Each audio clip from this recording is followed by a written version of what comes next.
Hello, friends. Welcome to 80s night here at the Cinemondo podcast. 80s, we love the 80s. I've just been cranking Tangerine Dream. Yeah. Big fan. It's kind of fun when we do this because I listen to Mark and Kathy about the old days. You know, it's before I was born, obviously, but they're experts because they were there. I didn't see these when they came out. I saw them years later, but I love them anyway. You guys were there in the 80s. Well, Burk It's likes so to talk cool.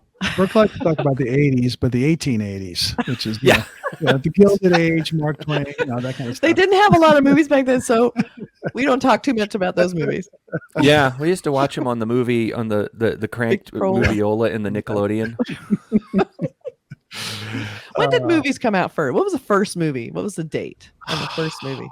Well, I talk about Sneeze or something by Thomas Edison. There's also the one about that was actually featured in Nope about the horse. That's right, the horse running. Yeah. Oh, Edward Muybridge to win the bet whether the horse's all four legs are off the ground at the same time. Right. Yeah, I think that might be the very first, maybe, but maybe you're first moving picture. It wasn't actually moving. It was just a series of pictures that you could actually put into make it move. But back then, I think they didn't really think about it. There's and then there's Millais who did those First Men on the Moon kind of movies that movie Hugo was about. Right. So we love the 80s, but the one thing we haven't seen a lot of is 80s from around the world. So we really wanted to, because we are Cinemondo, which means basically cinema around the world. We wanted to start covering 80s movies, also America, because we love them, but also start looking at maybe trailers and getting an introduction to 80s films from other countries. So in that spirit, I would like to suggest this movie that's from India. It's a 1987 film called Mirch Masala. It's gotten raves. Like everyone says, it's just one of the best 80s Indian films you can find, and it's a thriller. So already I was on board. So cool. Right. It's a Hindi psychological thriller, and it's directed by Ketan Mehta. So we can look at the trailer and then discuss like what we think it's about, because again, we like to not read too much about it, but we'll take a look at this little gem from India in the 1980s. Are you ready? All right. Let's do it. You're gonna clap it? Okay. You got it ready? Yep. Okay, I'm gonna start.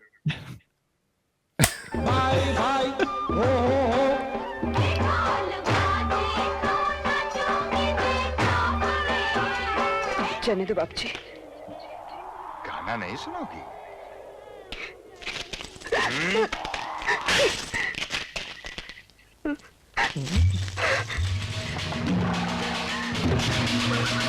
सूबेदार कहता है कि सोनबाई उसकी गुनहगार है और हमें उसे सूबेदार को सौंप देना चाहिए।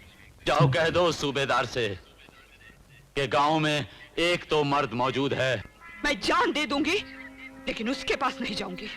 आज उसने सोनबाई मांगी, कल वो आपकी बीवी मांगेगा, और परसों किसी की बहन।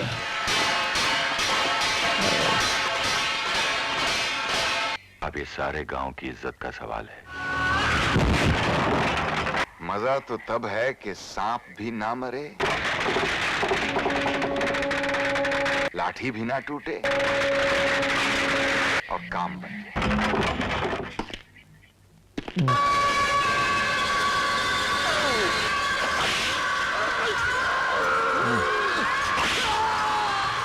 Is it like chili powder? Yes. Good Lord. Wow. Well, that's at the end are intense. Yeah. So, whoa. So it was probably a huge deal that a woman was standing up to that general. Wow. Okay. She's like, nope. Yeah. I had an interesting. I mean, of course, it's 40 years old. Right. 40. Mm-hmm. So it has, it has a look of a more sort of down and dirty produced film. Yeah. And a lot of the dubbing and stuff, but it gives it a certain quality that sort of gives it an edginess to it. Yes. It feels more raw and certainly less produced. Yeah. But certainly the image, the emotion is there. You get the idea of what the story is about. It's this rural village, and there's this woman standing up to this, powerful man. And that's obviously something that doesn't happen too often. or at least depicted in films from India or anywhere for that matter. From the 80s. Yeah, Mirch Masala is translation of hot spice. So apparently they work in a spice factory. So I guess she's hiding out from him in that spice factory. So when I guess that's them busting down the door of the factory. So when they nail him with the spice, it probably was really bad.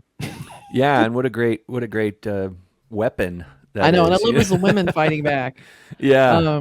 And what's interesting, that trailer was cut in a very interesting way. It seemed like it was like 4 seconds, 4 seconds, 4 seconds. It was this very staccato kind of feeling to the rhythm of that trailer. It's kind of going back and forth to the same conversation, the same scene. Yeah, he's describing what's happening, like the situation, and then he shows it. It's just pretty interesting. I love that mustache too. Ooh, that mustache is very fancy. So yeah, it's interesting to see the colonial times, the rural setting, and just how they're being basically oppressed by the colonialism that was happening, and just how it was probably super like a huge defiance for her to not acquiesce to this man, because that was probably unheard of really back then, especially to that guy. So and it looks like she puts together a gang too, like they're all out there, and the symbolism too, or the the visual sort of iconic visuals involved in these women who are working in this industry or whatever, and they use the chili powder as a weapon, and then there's the scene where they're all banging on the pots and pans. It's like they're taking that sort of traditional women's work kind of thing, and they're turning it against. That's true. That's interesting. And also, there's this village. It's a village, so I'm assuming there are husbands and wives and children, but the only people that are fighting back are the women. So exactly, the men are fine when they're abusing their wives or knocking them down or pulling their hair. But when it comes to standing up to the colonial general, they fade away. So that even makes it stronger. Like the women are doing something that the men of the village are too afraid to do. Stick up to this guy. Right. So that probably was a real wow, they're taking over and fighting back in the way they can. So it looked intense. And then Sonbai is portrayed by Smita Patil. Apparently she got all kinds of acclaim and good reviews for her performance. It does look very, very intense. Very gives me goosebumps thinking about her in this trailer, and just looks really powerful. I definitely would like to see that, because not only is it again about the haves and the have-nots. I love seeing the pre-independence India, how they're having to deal with this complete oppression, especially the rural areas of India versus it just looks so. Plus, also there is music in this, and there is dancing and singing, but it's not. It feels much more traditional, old school, and it's not super choreographed. It's not super pumped up and produced. That gives it a real sense, almost that could really happen in one of these villages. Yeah.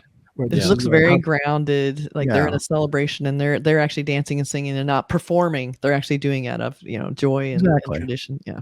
So is this based on a true incident, or I don't know? I mean, I'm I sure guess it things happened. like this happened. Yeah. Yeah. Let us know in the comments if you know any other details, like some background on this film, and if there's real history about this, tell us down in the comments. Your opinions. I haven't researched this one. Yeah, so and it's hard sometimes to look at a trailer from the 80s because they're so different from the trailers of today, and then get enthused about seeing it. But this one is wow, that looks really good. It does look really good, and it has a modern slant because the Me Too movement just happened, so we have this whole men treating women badly, and this is the whole nother level of that. So it's I feel like that's still an ongoing struggle. So this film is not outdated in any of its issues that it's talking about. So. That's the 80s. Good one. You still got to stand up to impression. It's you don't want to be ground down into the ground with the boot, No, exactly. And people love to see movies where the workers, the working class, the people stand up against the oppressors. That's the universal, never-ending story. Right. True. So I just wanted to pick some. I want to try and pick films from the 80s that maybe, and I will pick other ones I love. That are what I grew up with and what I remember. But also, I just want to pick things that we haven't heard of, that are obscure, that are from other countries, that have the same feelings about their films as we do the ones that came out in our 80s. So and movies that mean a lot to people from that era. It's we got a lot of you've got a lot of requests for this one on our and. So This is an important film to people. Yeah. Here in the United States, we think of 80s films as, John Hughes and all the stuff that it's very sort of like, Stranger Things. But obviously, there's so much more. And we'll delve into that as we go deeper into our world. Yeah, so we're reviewing trailers here and there, ones we haven't seen yet, but we plan on doing reviews of these films we're highlighting right now too. Yeah. So look forward to that. Awesome. All right. Good one, Kathy. Well 80s done. World. Yeah, that's a good choice. It looked really good. Yeah. See you guys. See you next time. Take care. Bye.